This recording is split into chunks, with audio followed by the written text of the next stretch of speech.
Bueno, pues buenas tardes. Una semana más estamos en la Montaña Mágica, una parada literaria sugerente para hablar de libros, para hablar de la vida, y siempre tenemos algún invitado muy especial y la verdad es que David Serrano, que es nuestro invitado de hoy, me encanta. Él es denominado el domador de cerebros porque realmente ha hecho una labor vital que se manifiesta, entre otros, en este magnífico libro que os pongo aquí, con el mismo título, El domador de cerebros, que nos ha dado muchas alegrías y muchas más que nos tiene que dar, ¿verdad que sí, David?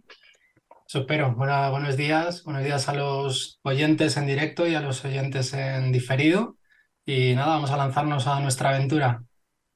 Bueno, pues aunque es un libro que tenemos, que tiene ya algún tiempo, me apetecía mucho hablar contigo, David, porque en este periodo prenavideño, que yo creo que invita a la reflexión y donde además parece que todo se acelera, porque hay como una especie de deadline psicológico que todos queremos agarrar las cosas y andamos todos así un poco corriendo más de la cuenta, que ya habitualmente corremos, pero no sé ahora qué pasa, siempre se pone la cosa muy frenética.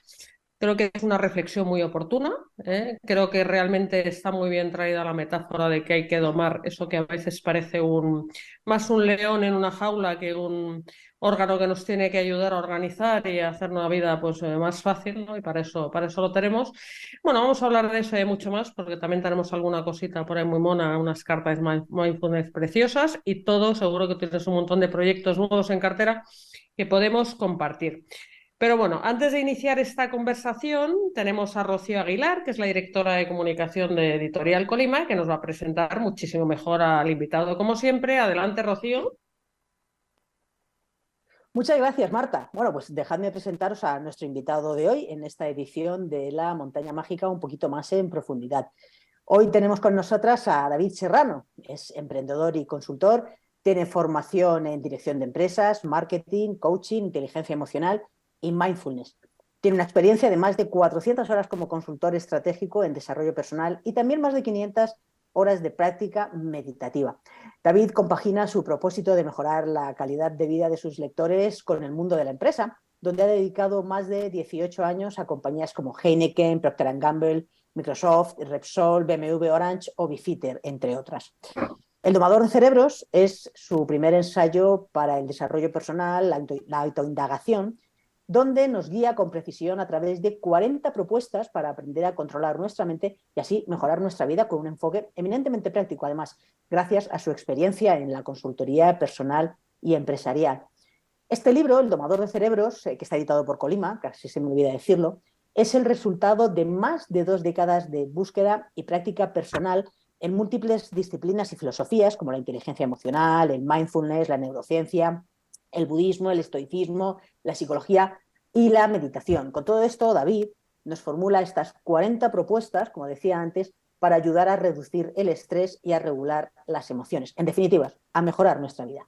El libro tiene una estructura muy atractiva, tiene capítulos muy breves, intensos, concisos y con una orientación eminentemente práctica.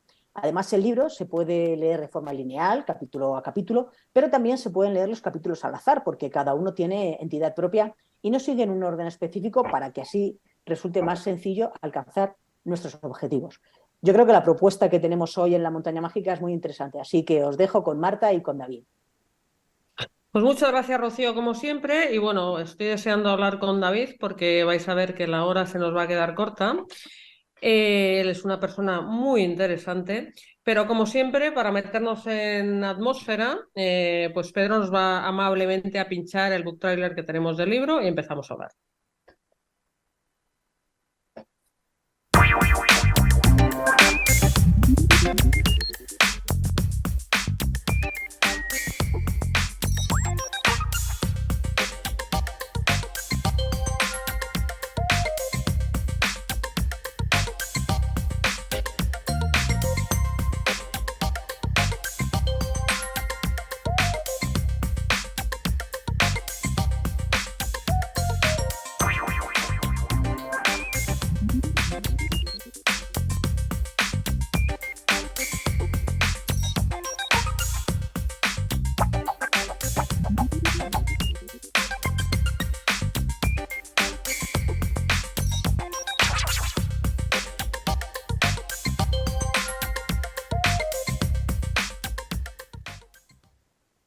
Bueno, querido David, bienvenido a este humilde programa que es tu casa. ¿Cómo estás?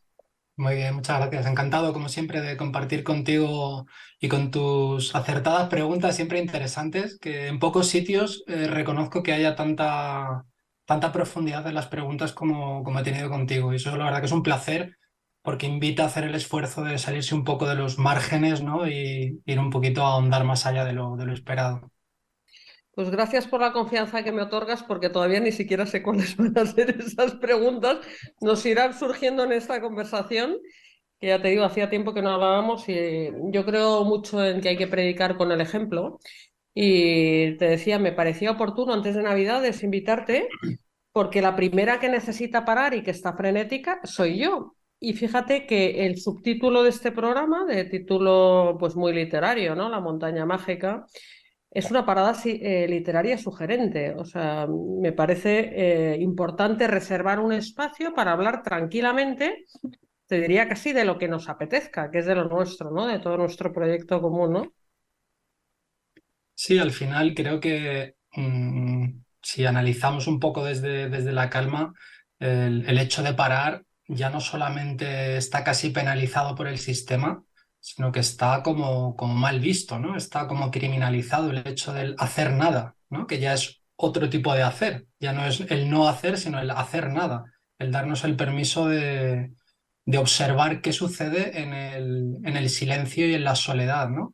Y a partir de ahí, claro, a partir de ahí es donde podemos decir que se puede iniciar o puede detonar muchísima información de valor para la persona, pero normalmente suele ser información a la que no estamos probablemente dispuestos a atender. Así que mejor seguir apretando el acelerador, seguir corriendo hacia ningún lugar y bueno, y tristemente pasar la vida como si nada, ¿no?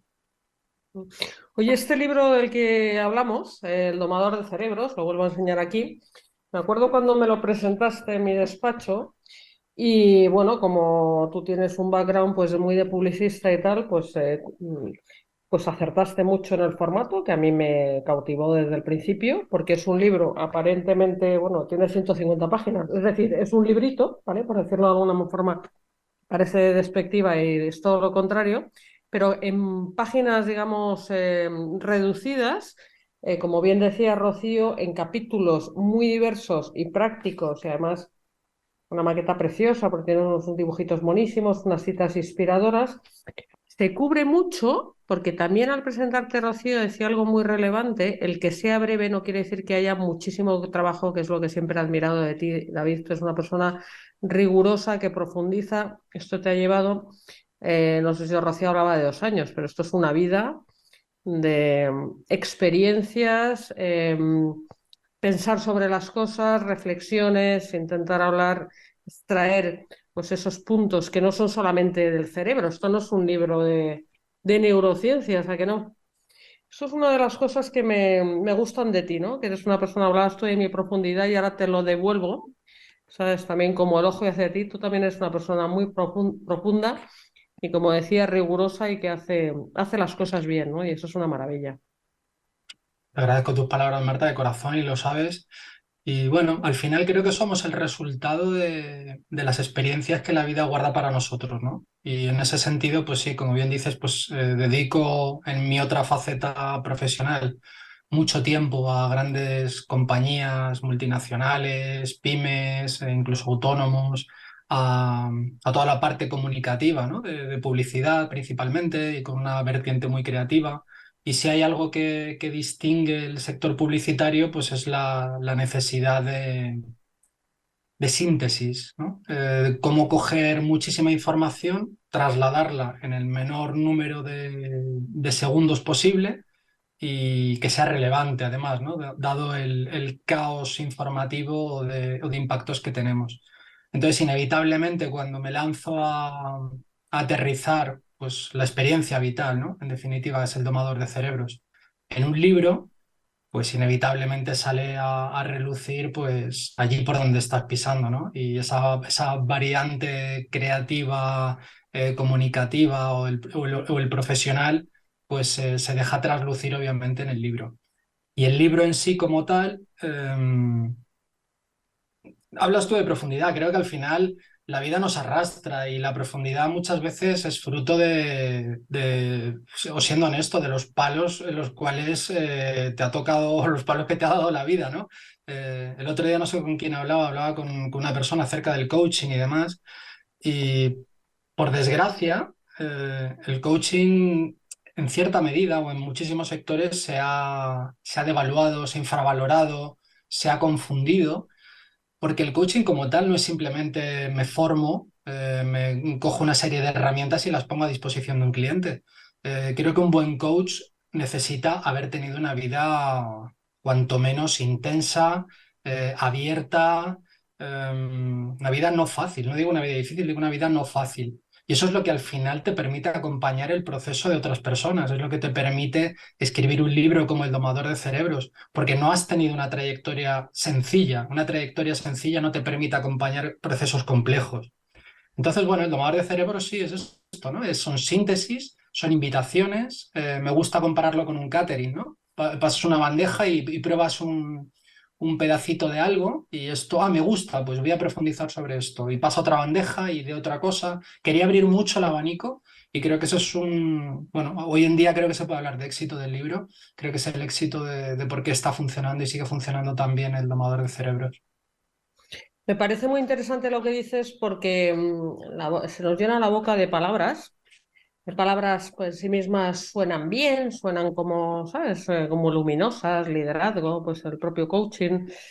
La palabra, me venía a la mente una palabra que tú no has dicho, pero cuando estabas hablando me ha venido, que es la palabra empatía.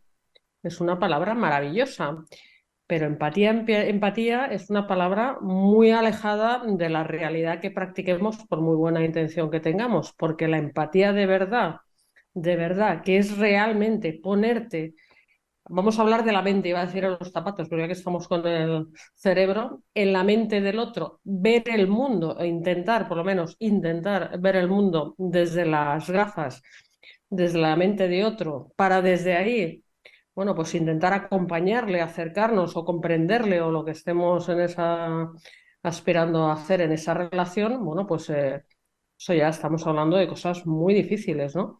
Entonces, efectivamente, creo que el haber hecho todo el viaje es imposible, hacer el viaje del otro por algunas etapas especialmente complicadas, que es cuando a veces se nos pide ayuda, ¿no? Eh, de ese viaje que es la vida, para por lo menos acompañar decentemente a otros, me parece que es algo, o sea, importante, ¿no? Que creo que es a lo que te estás refiriendo, ¿no? Creo que es un ingrediente imprescindible. Cuando trabajo con personas en uno a uno o cuando facilito en grupos y sale a colación la empatía, hay un par de matices que me gusta siempre ponerlos de relieve, porque claro, una cosa es la definición, otra cosa es la semántica de la palabra, que también me gusta mucho, ¿no? Para extraer la máxima información de ello. Pero resumiendo mucho, digo, la empatía es tu capacidad de colocarte, como tú bien dices, en la piel de la otra persona, sentir o aproximarte a sentir lo que está sintiendo, aproximarte a vivir lo que está viviendo, aunque sea desde una perspectiva mental. Y ojo, que se nos olvida el paso más importante, salir de su proceso, volver a tu ecuanimidad, volver a tu eje y acompañarle desde ahí, acompañarle desde el saber que tú ya has vivido, en cierto modo, esa experiencia. Y la puedes haber vivido realmente, es decir, haber pasado por ese tránsito que está pasando esa persona, o puedes hacer el esfuerzo a través de la motivación, a través de la intención de colocarte en el lugar que esa persona se encuentra y a partir de ahí volver a tu eje, volver a tu centro, volver a tu equilibrio y poder acompañar desde tu equilibrio. Si no, la empatía se convierte en dos personas arrastradas por el torrente químico de las emociones. Entonces estás hablando de algo que creo que es la tesis fundamental del libro, que es el equilibrio. Es el equilibrio, estar en el centro, por decirlo de otra manera, que es al final el mayor reto, ¿no, David? Que tenemos todos, ¿no? Yo creo que para mí el equilibrio, o por decirlo de alguna manera, si buscara, si tamizara dentro de las mil posibilidades que hay, ¿no? Y tuviera que ir como el alquimista a sacar la gota más pura de todo este trabajo personal, para mí sería el dominio de la mente, que es en definitiva lo que subyace un poco a todas estas 40 propuestas que transita el libro, ¿no? La esencia para mí es eso, domina tu mente, eh, sin el dominio de la mente, entre comillas dominio, ¿vale? Porque no es control, hay matices que luego podemos entrar en ellos, pero sin el dominio de la mente creo que no hay nada. A ver, en tus palabras, las que estás formulando ahora, y en el propio título, que es muy sugerente y atractivo y acertado, como hemos visto, ¿no? Ya desde el punto de vista comercial, pero es que es sugerente. El domador de cerebros, hay implícita una expectativa, la expectativa de que el cerebro se puede domar, y por eso hay 40 propuestas concretas y además prácticas, ¿no? Por eso el libro es tan, bueno, pues tan exitoso, ¿no? Porque la gente al final quiere aterrizar las cosas. Podríamos hacer un libro de filosofía, pero esto es una propuesta de herramientas prácticas que se pueden incorporar casi inmediatamente, ¿no? Si uno se propone hacerlo.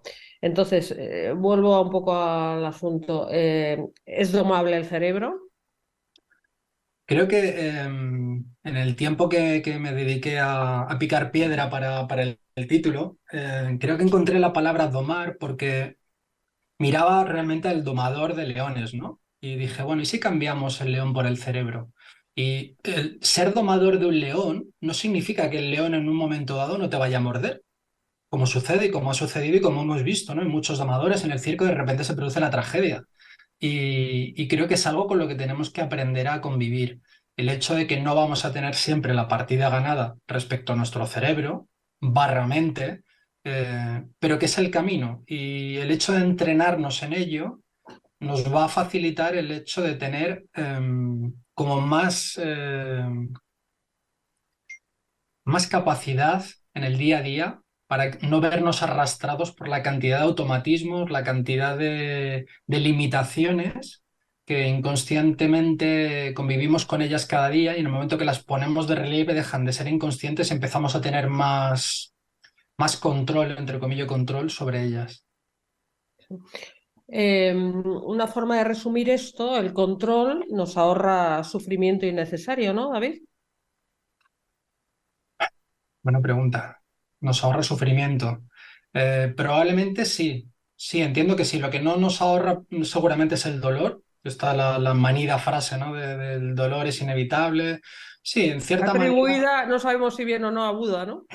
Ya, bueno, creo que Buda ha escrito tantísimas cosas que no ha escrito que podemos Entre Buda y ponerle Churchill se quedan con todo. tal cual, efectivamente.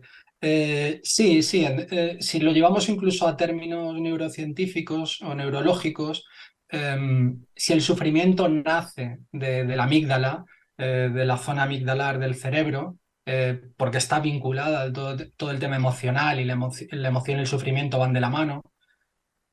Por ejemplo, en la aplicación práctica de la meditación se produce una reducción del tamaño de la amígdala y progresivamente con el paso de los años vas descubriendo que ya no te ves tan arrastrado por las emociones. Es decir, el dolor puede llegar a impactarte normalmente, pero como bien decías, el sufrimiento es menor, con lo cual sí que creo que podemos concluir que sí, que efectivamente el sufrimiento se reduce en la medida que te entregas a dominar tu mente. Fíjate que yo creo tanto en esto, o sea, soy como tú, somos entusiastas de esto, porque es que realmente creo que se puede hacer que funciona, que ya no solamente es dos entusiastas hablando de mejorar y mejorar, que al final creo que es lo que tenemos que hacer en la vida, pero bueno, que cada uno haga lo que le dé la gana. Te quiero decir, el que se quede como está, pues oye, pues es muy respetable.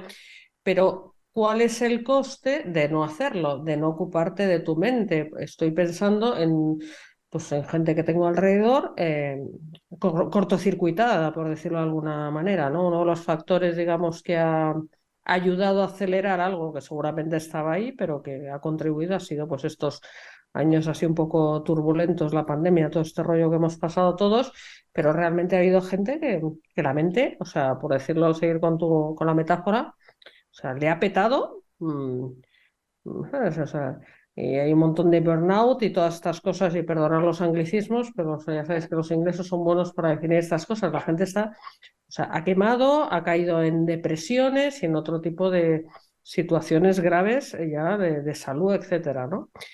Es decir, a lo que voy es, ya no solamente es mejorar, ¿no, David? Sino, o sea, cuidado, porque la mente tampoco lo aguanta todo, ¿no?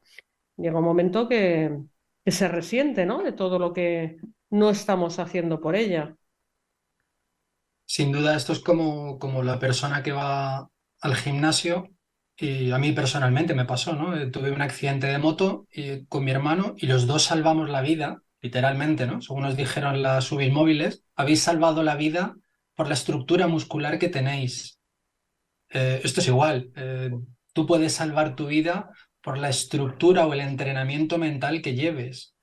Obviamente, por citar, como bien has dicho, ¿no? El caso de los años, del año este 2020 y todo lo que nos ha tocado vivir y lo que nos queda, entre paréntesis, creo que no ha hecho más que poner de relieve una serie de acontecimientos que estaban latentes, es decir, no hay nada nuevo sobre la mesa. Lo único que se ha hecho es dejar las aguas, que es lo que hemos vivido, ¿no? Un momento de que las aguas se calmen y ver con claridad lo que hay a través de todo ese lodo que está continuamente agitado, ¿no? Esa Ujú. agitación, ese comercio, ese negocio, ese entrar, salir, no parar, consumir, trabajar, todo este día a día lo que hace es tener las aguas revueltas y no nos permite ver con claridad. Lo único que ha pasado es, se han calmado las aguas por los motivos que sean, porque va a seguir habiendo motivos siempre, siempre va a haber motivos más o menos grandilocuentes.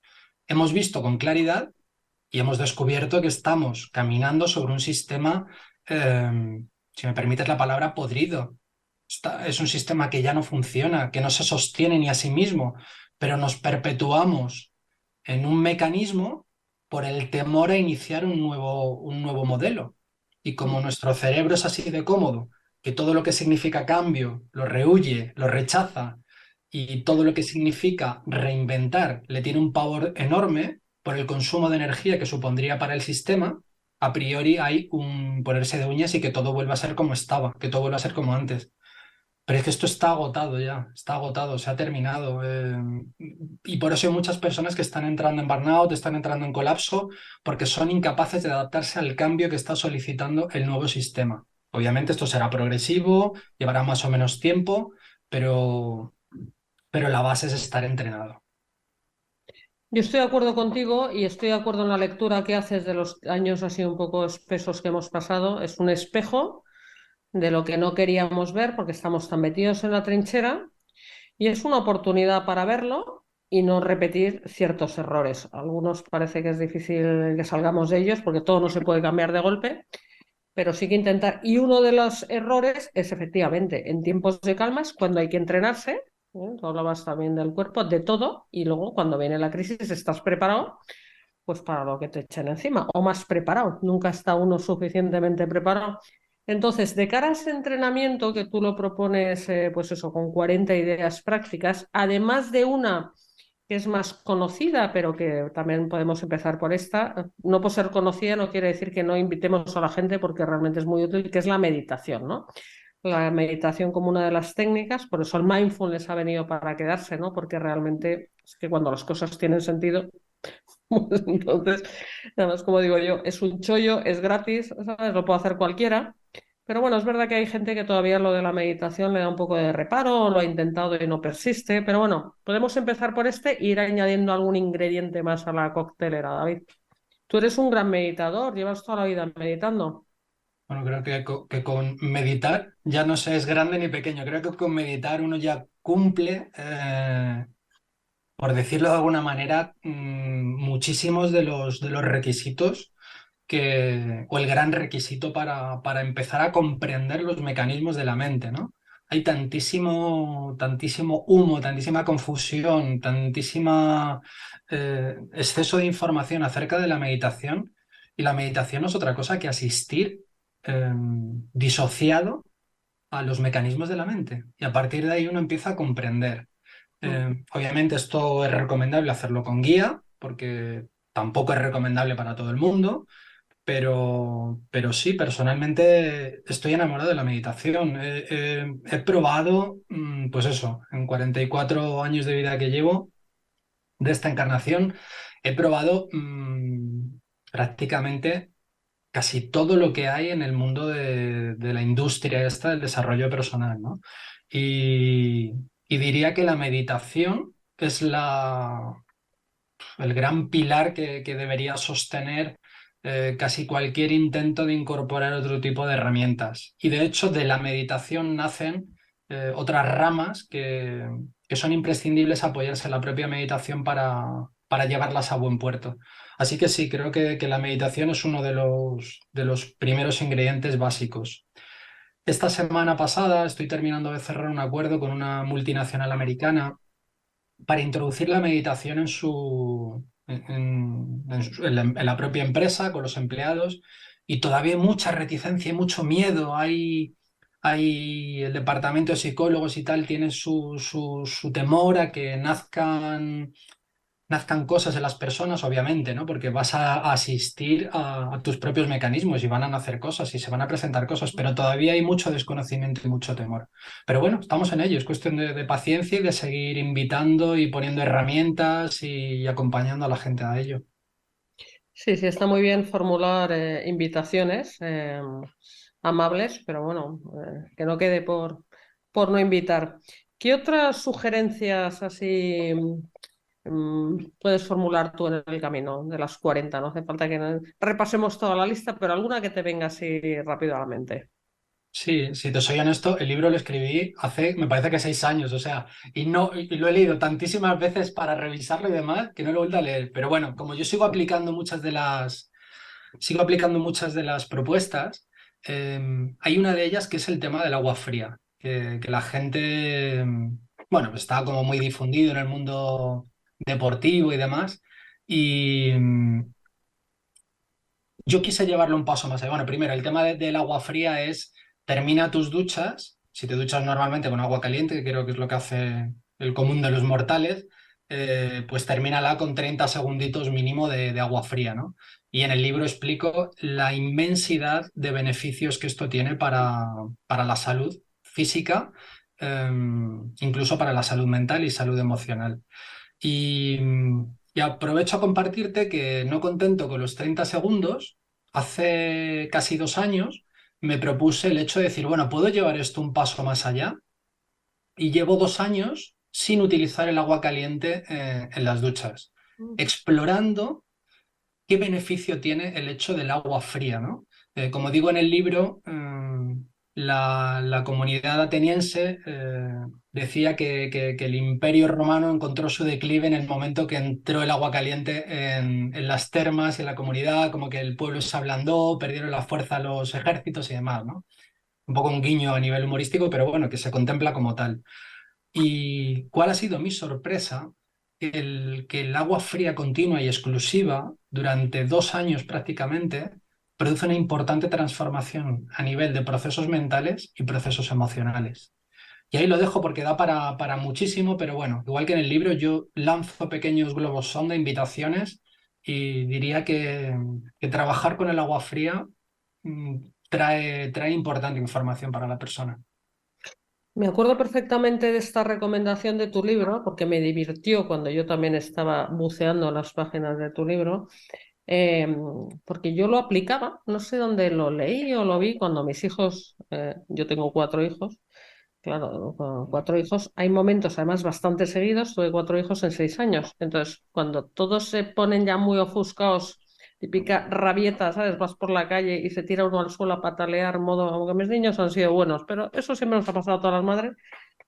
Yo lo hacía, o sea, en la calle no tenía la ducha a mano, pero en un momento de ofuscación máxima al niño le abría la ducha de agua fría, lo metía debajo y se le pasaban todas las tonterías, como decía yo, que dirán, qué barbaridad. No, no, no, o sea, entonces yo ya tenía experiencia práctica de que las duchas de agua fría, por alguna forma, cuando nos cortocircuitamos, es como el reset del ordenador. Vamos, es mano de santo. Y yo también he seguido explorando, más que con el agua fría, en general, cómo hay muchas formas de abordar el cerebro desde el cuerpo, ¿no? Yo no te conté, pero tú también creo que has practicado esto unos años, ahora lo he dejado porque yo también voy explorando cosas nuevas. Yoga Kundalini, y esa primera hora de ejercicios intensos a lo mejor lo exagero un poco, pero 20 minutos con los brazos extendidos, si no son 20, pero prueben ustedes a extender los brazos un rato muy largo, más allá de, sabes que ya, porque al principio dices, qué fácil es este ejercicio.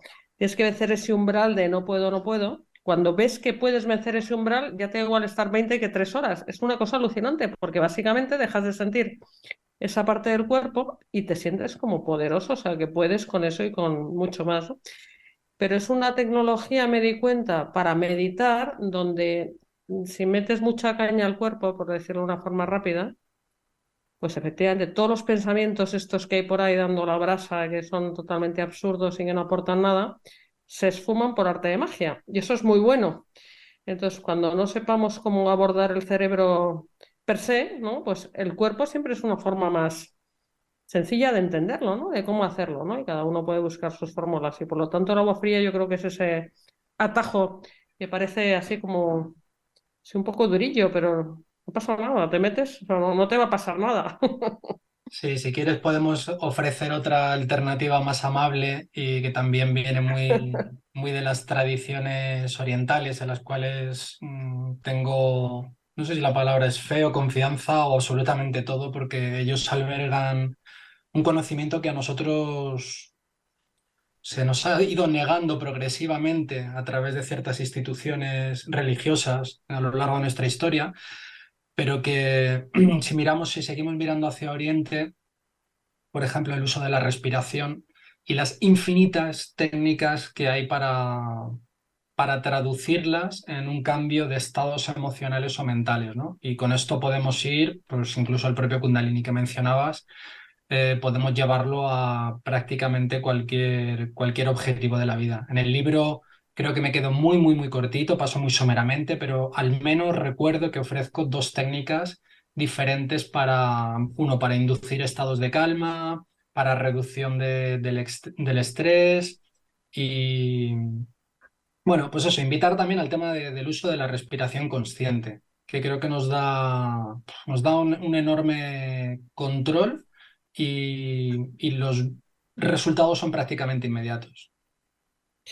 Sí, estoy totalmente de acuerdo. Y bueno, es una buena forma de practicar, desde luego es meditando, pero efectivamente hay otras maneras que son también fáciles, pero como dices tú, o sea, invitamos también a explorar.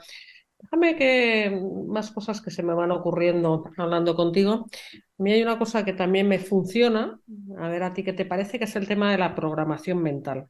La capacidad que tenemos nosotros de inducirnos pensamientos eh, y a lo mejor es más atractivo todavía de retirarnos como si fueran, ¿sabes?, programas obsoletos, pensamientos que no nos aportan nada a la mente, pero hay que hacer esa labor de identificarlos y ver cómo se quitan. ¿Tú esto cómo lo ves? ¿Lo ves interesante? Creo que es una propuesta que también se puede hacer a la gente, ¿o te parece ya que nos metemos en un terreno complicado? Yo es que a mí me funciona, lo llevo haciendo toda la vida. Antes de hacerme yo programadora mental, que también me hice mis métodos Silva y todo esto que tú también sé que has hecho, yo ya lo hacía de forma casi intuitiva, ¿no? Aquí hay un capítulo del libro, aquí estoy investigando mucho hasta que intenté encontrar cierta parte de significado, ¿no? Obviamente nunca nada sucede del punto A al punto B en nuestra existencia, aunque todo parece como muy casual, que todo tiene un... Hay mil mecanismos, mil engranajes operando para que se produzcan ciertos resultados. Pero bueno, en el libro hablo del SAR, el sistema de activación reticular. Ujú, Es pues eso, un sistema, como la palabra dice, del cerebro en el cual el cerebro, bueno, el cerebro es un maquinón, como nos podemos imaginar, que gestiona del orden de los 4.000 millones de bytes por segundo, de los cuales solo quedan en la superficie de nuestra conciencia 4.000 de ellos. No 4.000 millones, sino 4.000 bytes. De los 4.000 millones o 40.000 millones, bueno, no recuerdo la cifra, pero era desorbitante. El caso, ¿cómo logro instalar en mí o hacer relevante una información que necesito que sea relevante, ¿no? ¿Cómo hago que aparezcan en mi vida? Pues eso, me quiero comprar un coche de color rojo y ahora de repente todos los coches son rojos. ¿Por qué? Porque he lanzado a mi cabeza repetitivamente el mensaje de que ahora para mí es relevante un coche de color rojo. Es igual que la mujer cuando se encuentra embarazada, ¿no? Que empieza a ver mujeres embarazadas. Esto es el sistema de activación reticular en funcionamiento. ujú. Es un tema delicado porque por lo que se ha estudiado, por lo que se ha visto, por lo que se ha experimentado, es más fácil introducir, si estamos hablando de creencias, una nueva creencia que trabajar en la lucha contra la eliminación de una creencia ya existente. Esto está demostrado, ¿no? Es deja de luchar contra lo que no quieres, directamente ponte a construir aquello que quieres. Entonces, en ese sentido, yo personalmente lo he utilizado muchos años y he hecho experimentos un poco más locos, incluso de inducir a mi sistema de activación reticular a encontrarse cosas o localizar cosas en mi día a día que son improbables. Y claro, aquí luego aparece el pensamiento mágico, ¿no? ¿Realmente esto habría sucedido? Sí, sí. O sea, si nos ponemos a intentar desmontarlo, nos volvemos locos.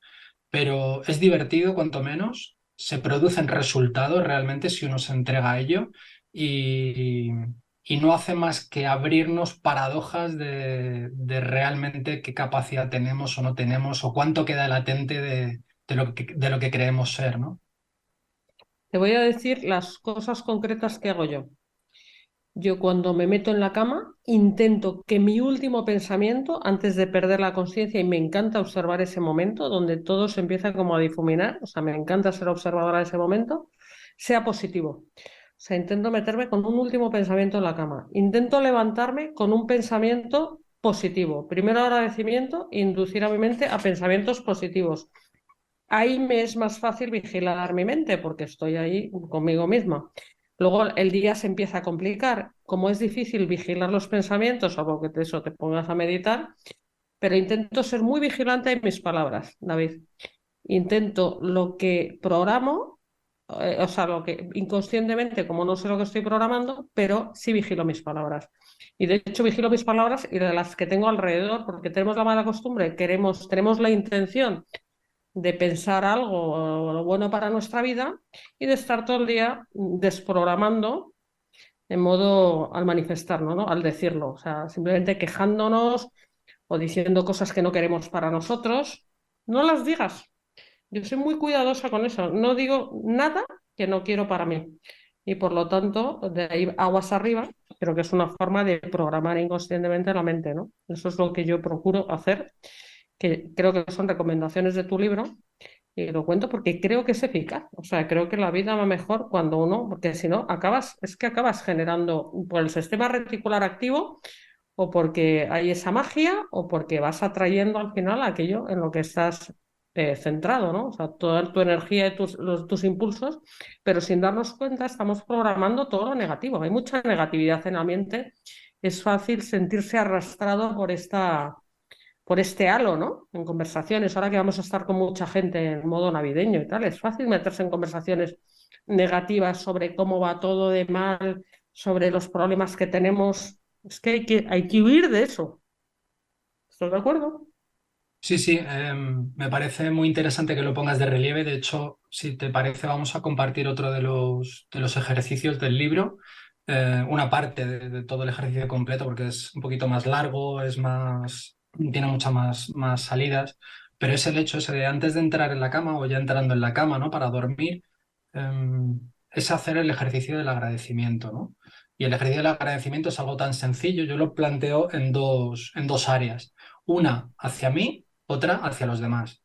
Entonces, el juego, porque me gusta plantearlo en el libro, se ve, ¿no? Que lo planteo todo como un juego. Al final tenemos que conectar más con este niño que Sí, está abandonado y darle más cancha, sin más duda. juego. Me agradezco 5 cosas que he transitado a lo largo del día, o 5 cosas que me reconozco, 5 cosas en los que creo que lo he hecho bien, 5 cosas que aunque lo puedo mejorar, me agradezco haber tenido esa entereza, haberlo hecho de esa manera. Igualmente, 5 cosas a 5 personas o 5 situaciones que se me han presentado en el día. Y esto, como bien dices, nos va sumiendo en el proceso del sueño, casi entrando en el estado este de hipnagogia que mencionabas, ¿no? Cuando ya se empieza a difuminar la conciencia o la vigilia del estado de sueño. Y bueno, ahí podemos hacer otras cosas, pero no, de momento no voy a abrir ese melón yo. Eh, pero empiezas a entrar en un sueño dulce, empiezas a tener un descanso. No quiero hacer spoiler al ejercicio porque es tremendamente maravilloso lo que sucede cuando estamos una semana. Yo con los coaches, con los clientes se lo digo, vamos a practicar este ejercicio y no te cuento, y las personas vuelven alucinando. Es increíble, de repente me levanto con más energía, descanso mejor, qué sueño más dulce, más reparador. Claro, estás colocando la frecuencia mental en una determinada onda, y es la onda del agradecimiento, que de esto saben muchísimo también los budistas, a los cuales admiro al budismo tibetano, ¿no? Ellos saben muchísimo de todo esto. Y sí, es un ejercicio muy sencillito, muy normal, no te exige absolutamente nada que estar contigo, y es una especie como de meditación para cerrar el día. Me viene también, porque quiero hablar también de tus cartas, que las tengo aquí delante porque son maravillosas, 52 cartas mindfulness con 52 valores súper trabajadas, porque, o sea, me viene a la mente alguien que piense, o sea, pensando qué pensamientos positivos me voy a inducir y que se quede un poco, ¿sabes? Despistado, como diciendo, pues es que no sé ni qué inducirme, es eh, que tiene que haber referentes, tiene que haber algo que me inspire o, como decías, algo que agradecer. Siempre hay algo que agradecer, pero para el que, ¿sabes? Ni se le ocurra en ese momento. Los valores, ¿no, David? Los valores son grandes, pues eso, grandes referentes, grandes focos de atención para el cerebro. De hecho, tú en la propuesta, que es complementaria, es independiente, pero la veo complementaria del libro, tal y como estamos hablándolo ahora, ¿no? Tú además hay una carta que hay unas indicaciones de uso, aunque dices, bueno, cada uno las puede usar como quiera, pero donde cada semana se puede trabajar un valor, incluso en familia, porque al final cuando compartes pues algo, pues es más fácil tenerlo en cartera, ¿no? Que no se te olvide, los otros hacen como testigo de tus avances y viceversa, ¿no? Eh, Esto de los valores, ¿cómo lo ves tú? ¿Cómo podemos incorporar los valores a nuestro trabajo, a nuestro entrenamiento mental y personal, ¿no? De lo que estamos hablando. Pues me gustaría, con tu permiso, poner un poco en contexto las Sí, cartas mindfulness, porque quiero que llegue con total honestidad, ¿no? Esta baraja de cartas de mindfulness de 52 cartas, una por cada semana del año, es el resultado de cuando yo terminé hace muchísimos años mi formación técnica en mindfulness, y se me abría como un vacío enorme, ¿no? Era, ostras, llevo un montón de meses con un enfoque determinado de trabajo cada semana, y ahora se me abre un vacío. Me daba tantísimo vértigo ese vacío de decir sobre dónde voy a volcar la atención a partir de ahora.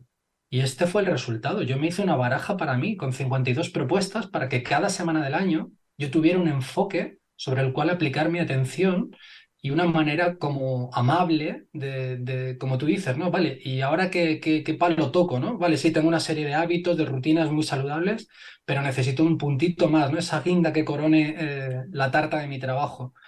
Y de ahí nació la baraja. Se me ha ido la pregunta. exactamente lo que yo estaba diciendo.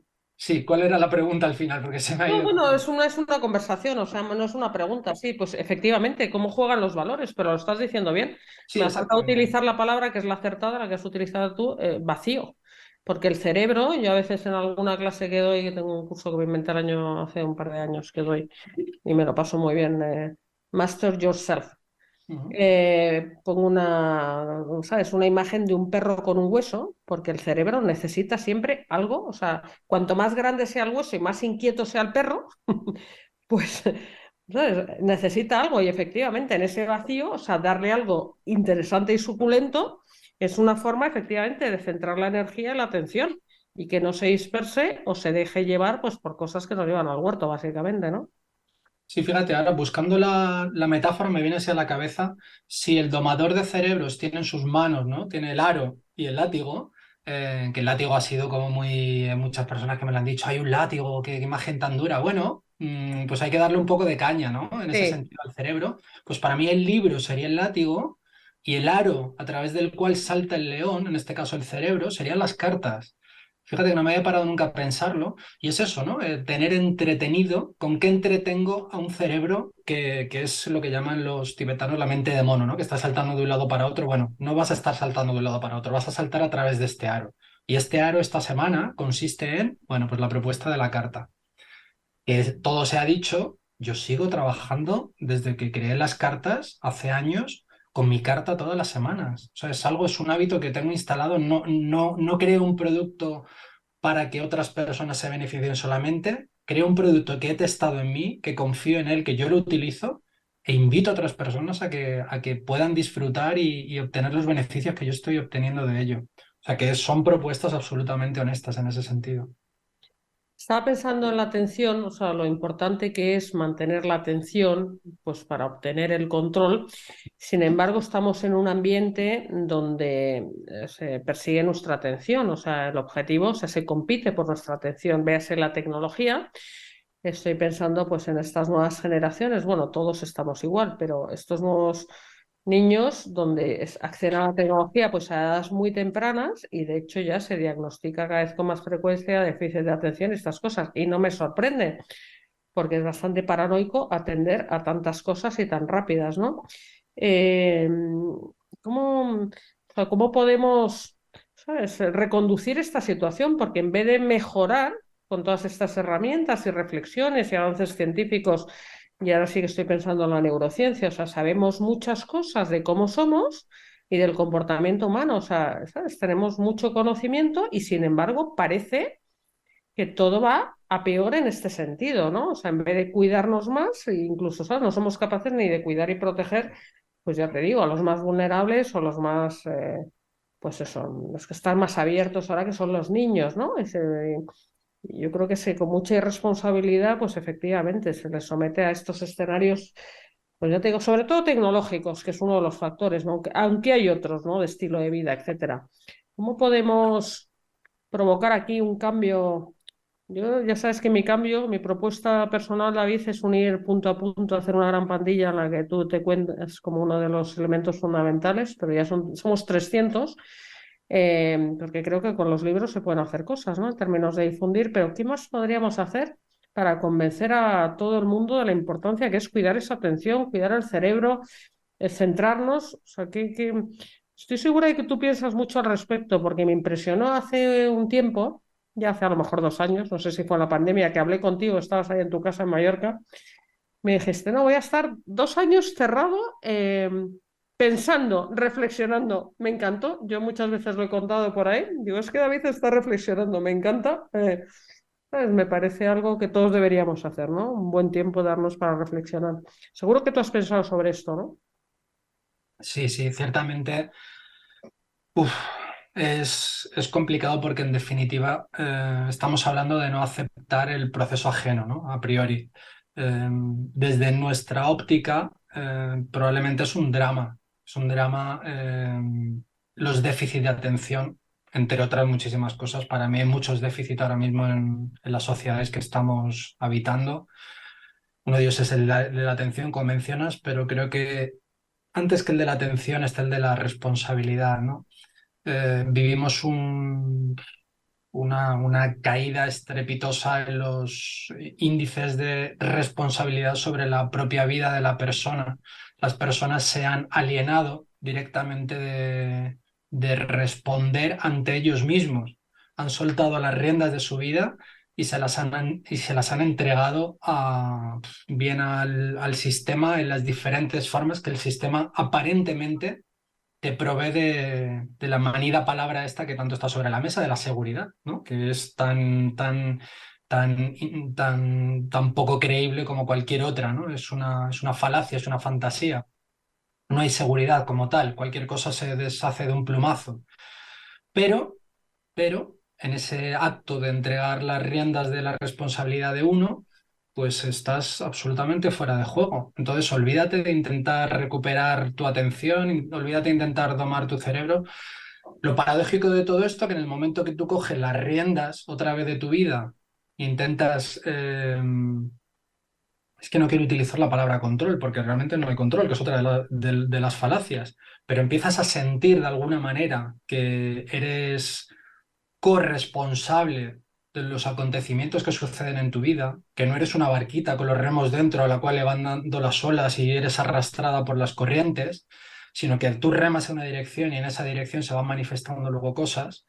En ese sentido sí que podemos empezar a pensar y poder ayudar a alguien si esa persona se abre a recibir esa ayuda, a recibir directrices, a recibir información muy contraria probablemente a la que tiene dentro de su sistema de creencias, pero si no, por mucho que me duele y me toca aceptarlo como a todo hijo de vecino, hay que respetar el proceso ajeno, respetar el momento vital ajeno, respetar que muchas de las personas decidan vivir en un sistema de distracción, de consumo y de producción, sin más ni más.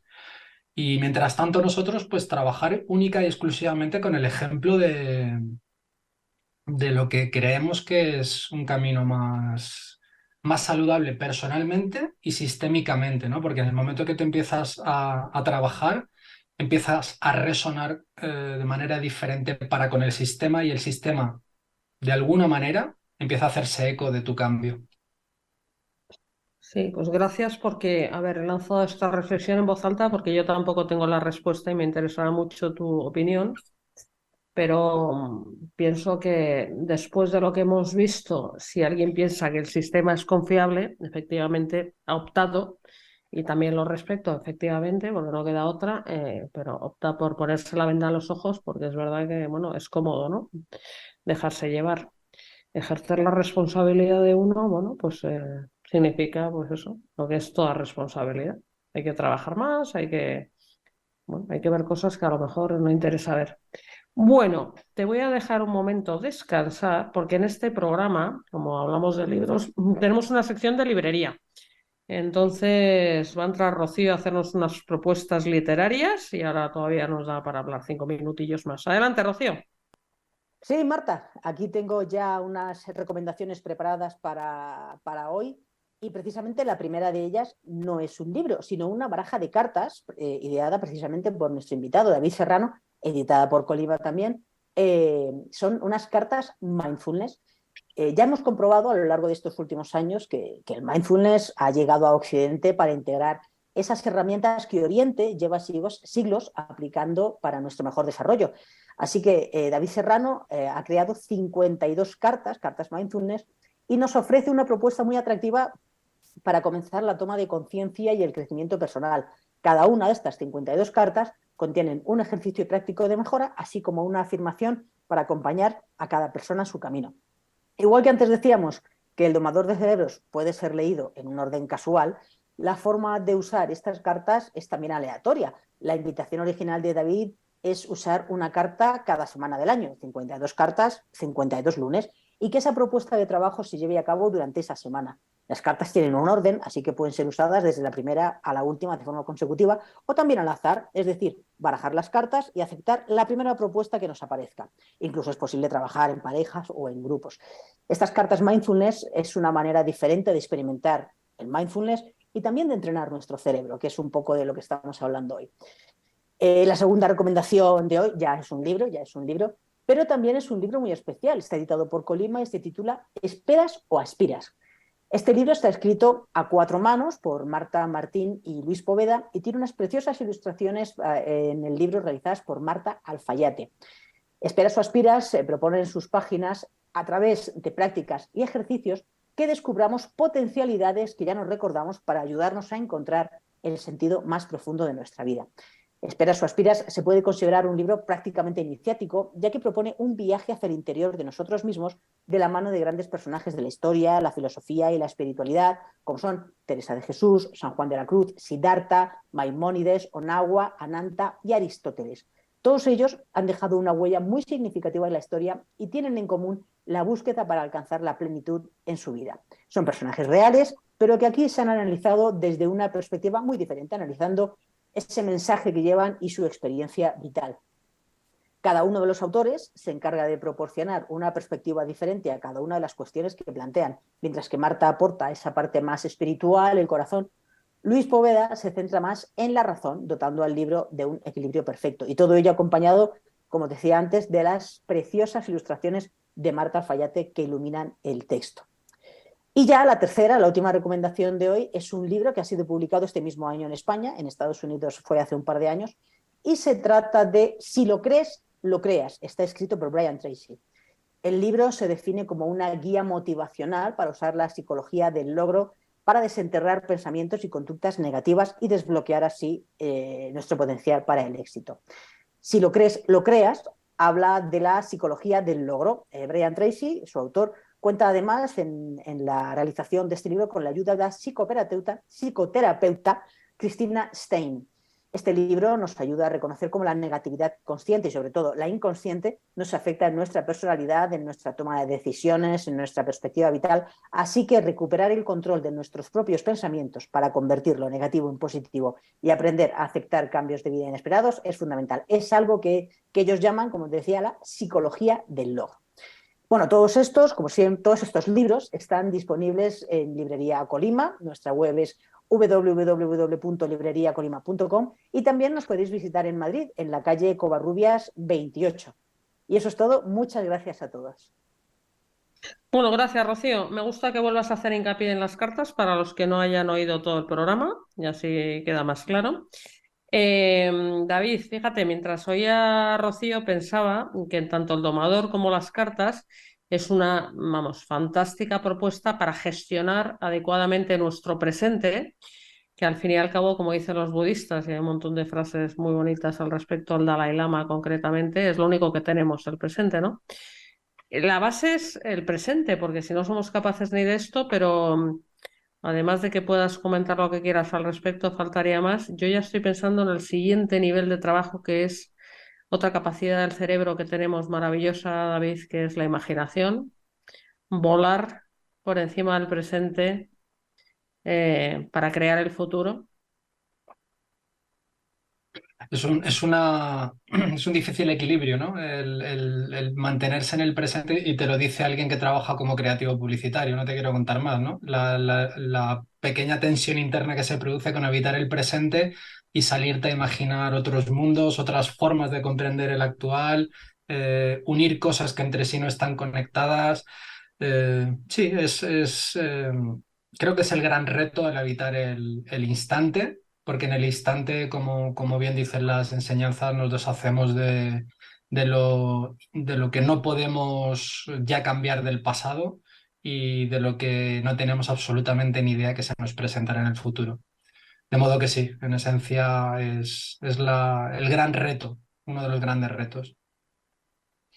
Yo decía al principio del programa que, bueno, que esperaba que compartieras alguno de tus proyectos presentes, porque tú eres una persona muy inquieta y estoy segura de que estás cocinando cosas jugosas y suculentas. Sí, a ver, así haciendo un poquito de spoiler. Bueno, bajo la plataforma del domador de cerebros hay un montón de cursos, hay formaciones online, hay sesiones personales para aquellas personas que quieran algo, o sea, alcanzar lo que te llevaría personalmente mucho tiempo, pues a través de la mentoría, el coaching y demás. Hay un blog donde reflexiono puntualmente. Eh, sí, no hay grandes inventos. Probablemente 2023 sí que presente algunas sorpresas, pero de momento sigo en mi línea de trabajo. Creo que tampoco hay que reinventar la rueda, sino intentar simplificarla al máximo posible, porque los tiempos exigen entregar herramientas muy sencillas, de aplicación práctica, lúdicas y sobre todo para mí, que ofrezcan resultados. Dime para el último minuto, te voy a poner un reto creativo, así aquí te pillo, aquí te mato. Un deseo, un buen deseo para el mundo que viene, David. Voy a ser cero creativo porque te voy a responder. Me parece que esta pregunta ya me la hiciste la última vez y te dije que te Ya, pero dije, como la última vez hace unos cuantos meses esto es dinámico y va cambiando, ¿eh? A ver cómo estamos ahora. yo sigo en mis 13 con el tema de que el mejor deseo es que la gente se libere de su deseo, ¿no? Al final el deseo es lo de siempre. Deseo que esto que me gusta se quede conmigo, nos genera apego. El apego es uno de los grandes dolores cuando se deshace. O deseo que esto que no me gusta se vaya, el rechazo, es otro de los grandes dolores, ¿no? Por eso, como enseña el budismo, eh, elimina el deseo y empieza a vivir una vida más presente, más consciente, y permite que florezca y entregue la información a aquello que te incomoda, y permite que te entregue la información a aquello que amas y que desaparece de tu lado, ¿no? Creo que podríamos hablar mucho del deseo, pero uno de los trabajos interesantes sería ese, aprender a deshacernos del poder que tiene el deseo sobre nosotros. Bueno, pues me parece un gran final para esta conversación así express, que muchísimas gracias como siempre, gracias a todos los que nos seguís. Y si no sabéis cómo hacerlo, aquí lo tenéis, la herramienta de trabajo, el domador de cerebros y las cartas de mindfulness, vamos, 100% recomendables. Muchas gracias, Marta. Un placer. Hasta muy pronto. Hasta pronto.